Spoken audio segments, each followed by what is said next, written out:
नमस्कार दोस्तों, हमारी आज की कहानी है जीने का अधिकार। आज जैसे ही निशा अपने ऑफिस से घर वापस लौटी तो अपना बैग मेज पर पटक कर मुंह बनाते हुए सीधे रसोई घर में चली गई। आज फिर से काम करते करते हुए गुस्से में गुनगुनाती जा रही थी। ना जाने चाहते क्या हैं यह लोग मुझसे। घर की बहू हूँ तो क्या सारा काम करना मेरी जिम्मेदारी है। सासू माँ तो मेरे आने के बाद ऐसे महारानी बनकर बैठ जाती है जैसे मेरी शादी से पहले इस घर में उनके पास नौकर चाकर रहते थे। आखिर किस जन्म की दुश्मनी निकाली जा रही है। अरे मुझे तो ये समझ नहीं आता कि अगर मेरे साथ घर का थोड़ा बहुत काम करवा देगी तो कौन सा पहाड़ टूट पड़ेगा। क्या इनके हाथ पैर घिस जाएंगे। आखिर मैं भी तो इंसान हूँ। दिन भर ऑफिस में काम करके थकी हारी आती हूँ और घर आते ही रसोई के काम में जुट जाती हूँ। यहाँ तो सासू माँ को तो रामायण पढ़ने से फुर्सत ही नहीं और कुछ नहीं सूझता तो सहेलियों के संग टहलने निकल जाती है। बड़बड़ाते हुए निशा बर्तन धोने लगी और एक के बाद एक बर्तन जोर जोर से पटकने लगी। कुसुम जी अपनी बहू के गुस्से का कारण भली भांति जानती थी, लेकिन उन्होंने कोई प्रतिक्रिया नहीं दी। आखिर वह भी तो कितनी देर तक काम करती। बहू के जाने के बाद सुबह से लेकर शाम तक घर गृहस्थी का सारा काम करते करते वह भी बुरी तरह थक जाती थी। इसलिए शाम के वक्त वह केवल अपने लिए ही कुछ समय निकालती थी। दरअसल आज के ज़माने की निशा एक मॉडल लड़की थी। पढ़ी लिखी भी बहुत अच्छी थी। पढ़ लिख कर एक आत्मनिर्भर महिला बनना उसका सपना हुआ करता था। इसलिए जब उसकी पढ़ाई लिखाई समाप्त हुई तो उसने नौकरी के लिए आवेदन देना शुरू कर दिया था। और जब कुसुम जी के बेटे अभय के साथ उसका विवाह तय किया गया तो यह बात उसने सबके सामने स्पष्ट रूप से जाहिर कर दी कि विवाह हो जाने के बाद अगर कहीं अच्छी नौकरी मिली तो उसके नौकरी करने से किसी को कोई ऐतराज़ नहीं होना चाहिए। इस बात से अभय को भी कोई परेशानी नहीं थी, ना ही अभय के माता पिता को इससे कोई आपत्ति थी कि उनकी बहू नौकरी पेशा हो। बड़ी हंसी खुशी के साथ शादी की सभी रस्म पूरी हुई और आखिरकार निशा इस घर में बहू बनकर आ गई। अपनी नौकरी के लिए उसने कोशिशें जारी रखी थी और अभी विवाह को 5 महीने ही हुए थे कि निशा को एक अच्छी नौकरी मिल गई। निशा नौकरी लगने से बहुत खुश थी, लेकिन कुसुम जी ने सब परिवार वालों के सम्मुख एक बात स्पष्ट तौर पर कह दी कि बहू की नौकरी करने से मुझे बिल्कुल भी कोई ऐतराज नहीं है, परंतु अब पूरे घर का कार्यभार अकेले संभाल पाना भी मेरे बस की बात नहीं है। इसलिए बहू को घर के कामों में भी हाथ बटाना होगा। कुसुम जी की इन बातों को सुनकर परिवार के सभी लोग आश्चर्यचकित रह गए और निशा को तो जैसे काटो तो खून ही नहीं। फिर अभय ने कहा, माँ आप तो जानती हैं कि निशा को यह नौकरी कितनी मुश्किल से मिली है। हमें आपसे यह उम्मीद तो नहीं थी।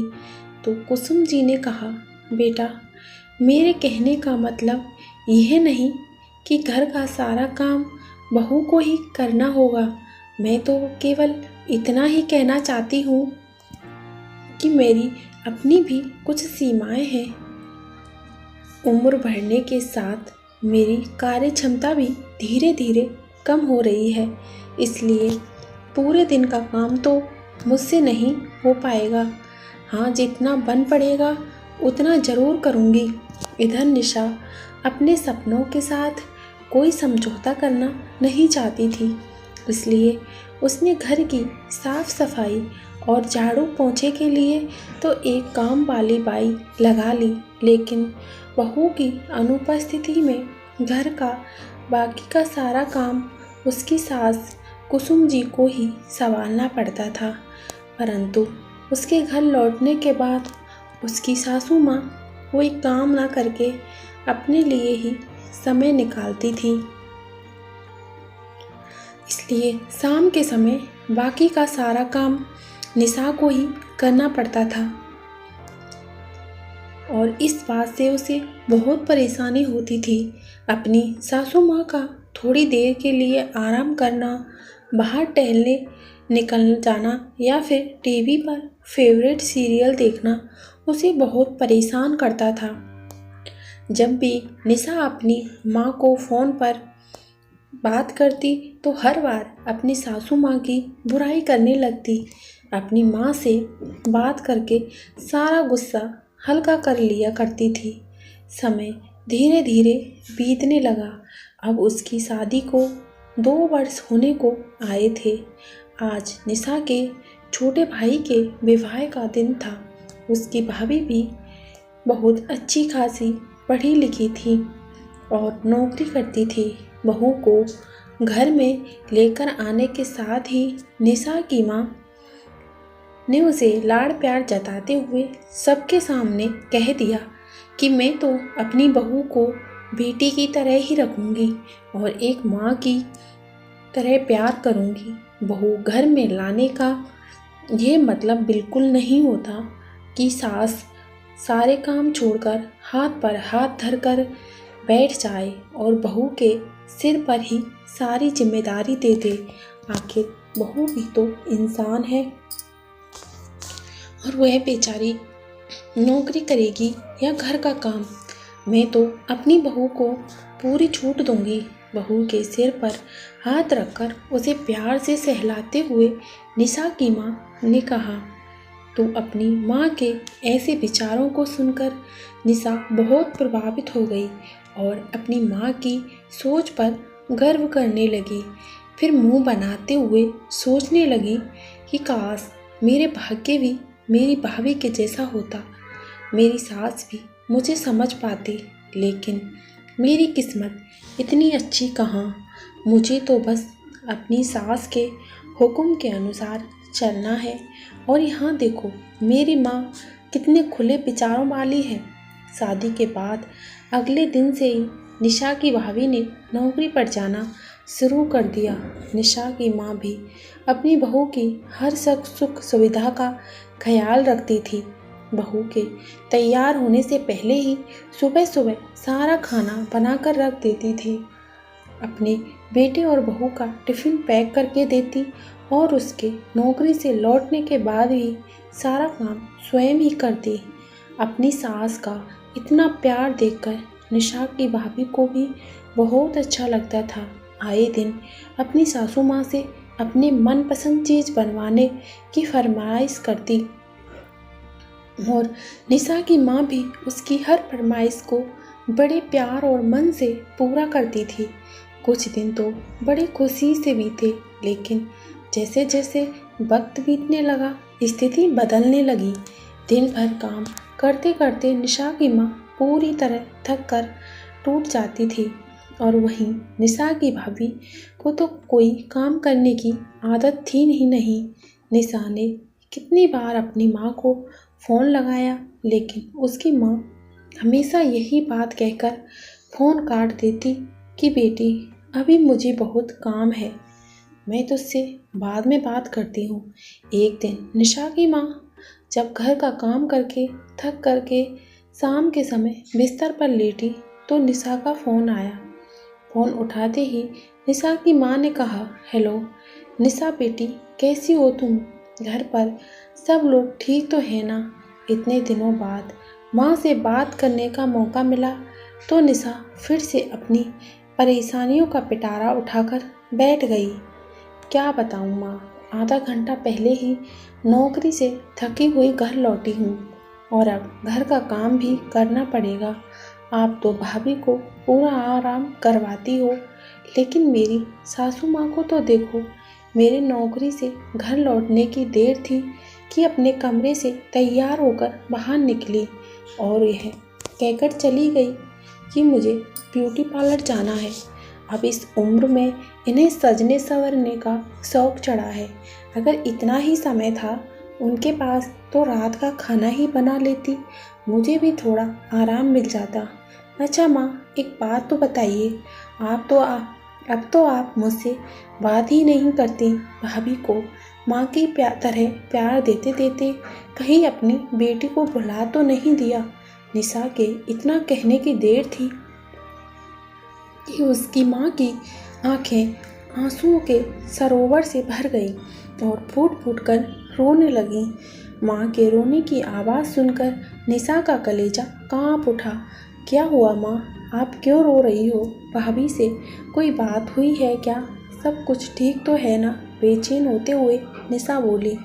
फिर उसकी माँ ने कहा, बेटी मुझे तो कुछ समझ में नहीं आता। मैं तो तेरी भाभी को हमेशा अपनी बेटी की तरह ही मानती हूँ।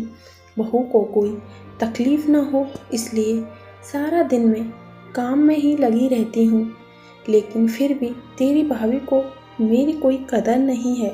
घर का कोई काम करना तो दूर, रसोई की तरफ देखती तक नहीं। मुझे तो ऐसा लगता है कि मैं तो इस घर में केवल एक काम वाली बाई बनकर रह गई हूँ। हर काम के लिए वह तो बस मुझ पर ही हुक्म चलाती है। एक गिलास पानी भी खुद उठाकर नहीं पीती। अरे उससे तो तेरे भाई के लिए भी खाना नहीं बनाया जाता। सुबह सुबह उठकर रसोई घर का सारा काम मैं करती हूँ और उसका टिफ़िन तैयार करने में मुझे थोड़ी भी देरी हो जाती है तो मुझ पर ऐसे भड़क पड़ती है जैसे मैं उसकी नौकरानी हूँ। मुझे तो कुछ समझ में नहीं आ रहा कि मैं क्या करूँ। अपनी माँ की आवाज़ सुनकर निशा हैरान रह गई। फिर उसकी माँ ने कहा, लेकिन बिटिया इस समय गलती मेरी है। तेरे पापा ने मुझे कितनी बार कहा था कि मुझे बहू को उसकी जिम्मेदारियों का एहसास करवाना चाहिए। थोड़ा काम उसे भी करने देना चाहिए।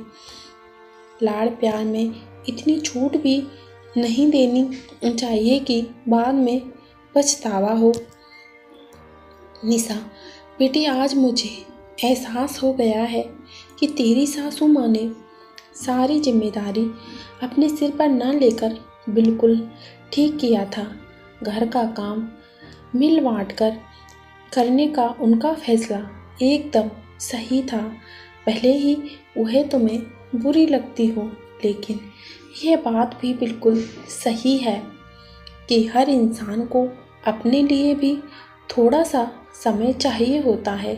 अगर मैं भी समधन जी की तरह समझदारी से काम लिया होता तो आज मेरी यह दुर्गति न होती।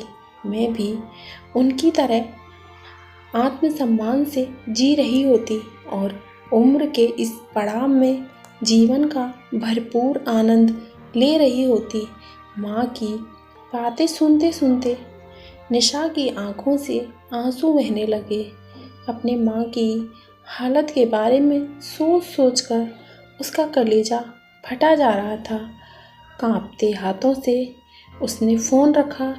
मन में विचारों का तूफान उमड़ रहा था। रह रहकर अपनी माँ की चिंता सता रही थी। फिर स्वयं को संभालते हुए रसोई घर का काम करने के लिए जैसे ही वह कमरे से बाहर निकलने लगी तो देखा उसके ससुर जी हॉल में ही बैठे थे। तभी उसकी माँ भी ब्यूटी पार्लर से वापस आई तो ससुर जी मुस्कुराकर चुटकी लेते हुए बोले, अरे भाग्यवान, अब तुम्हारी उम्र हो चुकी है और अब इस उम्र में भी तुम्हें ब्यूटी पार्लर जाने की क्या सूझी। तभी कुसुम जी हंसते हुए बोली, अरे आपको कैसे पता चला कि मैं ब्यूटी पार्लर गई थी?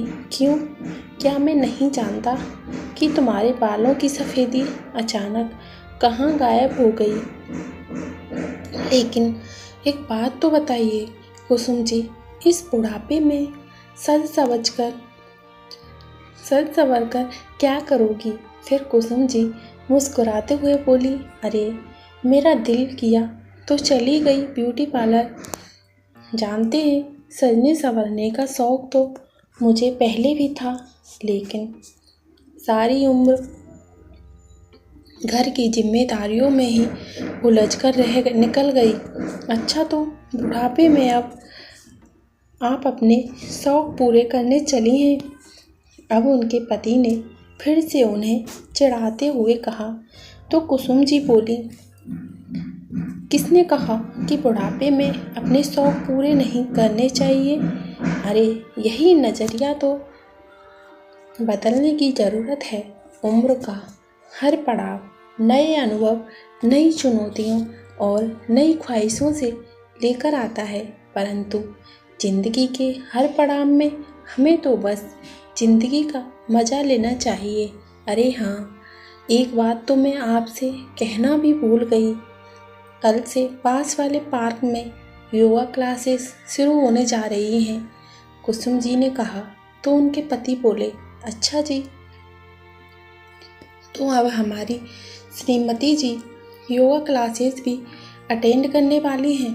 कुसुम जी ने कहा, जी हाँ, और मैं अकेले नहीं, हम दोनों।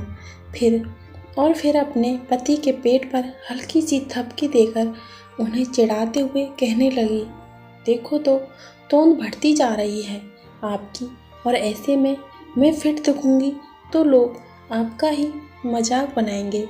ये बातें करते हुए वे दोनों हंस पड़े। इधर अपने सास ससुर की यह बातें सुनते हुए निशा के चेहरे पर गुस्से की अपेक्षा एक प्यारी सी मुस्कान तैर गई। फिर दिमाग में ख्याल आया कि आखिर मेरी सासू माँ गलत कहाँ थी। विवाह के बाद एक औरत को घर की जिम्मेदारियाँ और अपने बच्चों से वक्त ही कहाँ मिल पाता है, और यदि वह अपने शौक़ और हॉबी को समय देना चाहती है तो इसमें कोई बुराई नहीं। आखिर उन्हें भी तो दुनिया की ताज़ी हवा के झोंकों का स्पर्श करने का अधिकार है। इस उम्र में भी आनंद से जीने का अधिकार है।